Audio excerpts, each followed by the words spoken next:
ಶಾಸಕ ಟಿ. ರಘುಮೂರ್ತಿ ಅವರಿಗೆ ನೂತನ ಸಚಿವ ಸಂಪುಟದಲ್ಲಿ ಸಚಿವ ಸ್ಥಾನ ನೀಡಿ ಉಪಮುಖ್ಯಮಂತ್ರಿ ಮಾಡಬೇಕೆಂದು ಕೆ. ಟಿ. ಶಿವಕುಮಾರ್ ಅವರು ಆಗ್ರಹಿಸಿದ್ದಾರೆ.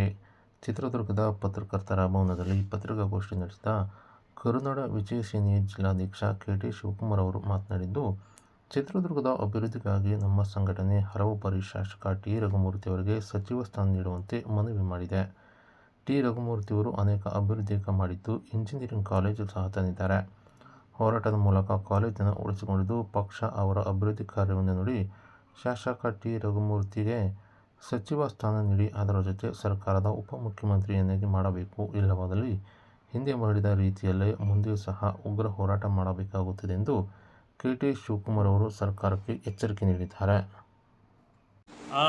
ಚಿತ್ರದುರ್ಗ ಜಿಲ್ಲೆಯ ಅಭಿವೃದ್ಧಿಗಾಗಿ ಏನು ಕರುನಾಡ ವಿಜಯ ಸೇನೆ ಈಗಾಗಲೇ ಸುಮಾರು 4ನೇ ಬಾರಿ ಟಿ. ರಘುಮೂರ್ತಿ ಅವ್ರನ್ನ ಸಚಿವ ಸ್ಥಾನ ನೀಡ್ರಿ ಅಂತೇಳಿ ಒತ್ತಾಯ ಮಾಡ್ತಿರೋದು.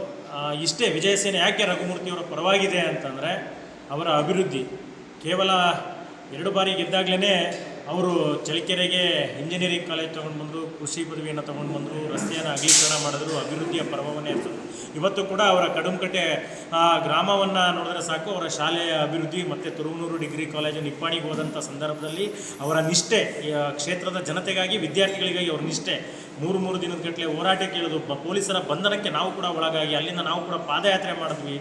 ಆಗಲೂ ಕೂಡ ಅವ್ರು ಯಾವುದಕ್ಕೂ ಜಗದೇ ಆ ಕಾಲೇಜನ್ನು ಉಳಿಸ್ಕೊಳ್ಳುವಲ್ಲಿ ಅವರು ಯಶಸ್ವಿಯಾಗಿದ್ದಾರೆ. ನಾವು ಇವತ್ತಿನ ಬೇಡಿಕೆಯಲ್ಲ, ಅವರಿಗೆ ಖಂಡಿತವಾಗಿಯೂ ಪಕ್ಷನಿಷ್ಠೆ ಮತ್ತು ಪ್ರಾಮಾಣಿಕರ ಪಕ್ಷದಿಂದ ಇವತ್ತು ಅವರಿಗೆ ಸಚಿವ ಸ್ಥಾನ ಕೊಟ್ಟಿದ್ದೇ ಅದರಲ್ಲಿ ಉಪಮುಖ್ಯಮಂತ್ರಿ ಕೊಟ್ಟಿದ್ದೇ ಸ್ಥಾನದಲ್ಲಿ ನಿಜಲಿಂಗಪ್ಪನವ್ರನ್ನ ಹೊರತುಪಡಿಸಿದ್ರೆ ಇಲ್ಲಿವರೆಗೂ ಯಾರಿಗೂ ಕೂಡ ಮುಖ್ಯಮಂತ್ರಿ ಮತ್ತು ಉಪಮುಖ್ಯಮಂತ್ರಿ ಸ್ಥಾನವನ್ನು ಸಿಕ್ಕಿಲ್ಲ. ಅದು ರಘುಮೂರ್ತಿಯವರಿಗೆ ಸಿಕ್ಕಿದ್ದೇ ಅದರಲ್ಲಿ ಖಂಡಿತವಾಗಿಯೂ ಚಿತ್ರದುರ್ಗ ಈಗೇನು ನೆನೆಗುದಿಗೆ ಬಿದ್ದಿದೆ ಅದು ಅಭಿವೃದ್ಧಿಯ ಪರ್ವವಾಗುತ್ತೆ. ಅಮೃತ ಅಕ್ಷರದ ಗಳಿಗೆಯಲ್ಲಿ ಅಭಿವೃದ್ಧಿಯನ್ನು ಮಾಡ್ತಾರೆ. ದಯಮಾಡಿ ಹೈಕಮಾಂಡಲ್ಗೆ ನಾನು ಮನವಿ ಮಾಡ್ಕೊಳ್ತೀನಿ, ಸಚಿವ ಸ್ಥಾನವನ್ನು ಕೊಡುವ ಜೊತೆಗೆ ರಾಜ್ಯದ ಉಪಮುಖ್ಯಮಂತ್ರಿ ಸ್ಥಾನವನ್ನು ನೀಡಬೇಕು ಅಂತೇಳಿ ಕರುನಾಡ ವಿಜಯ ಸೇನೆ ತೀವ್ರವಾಗಿ ಒತ್ತಾಯಿಸ್ತೀವಿ.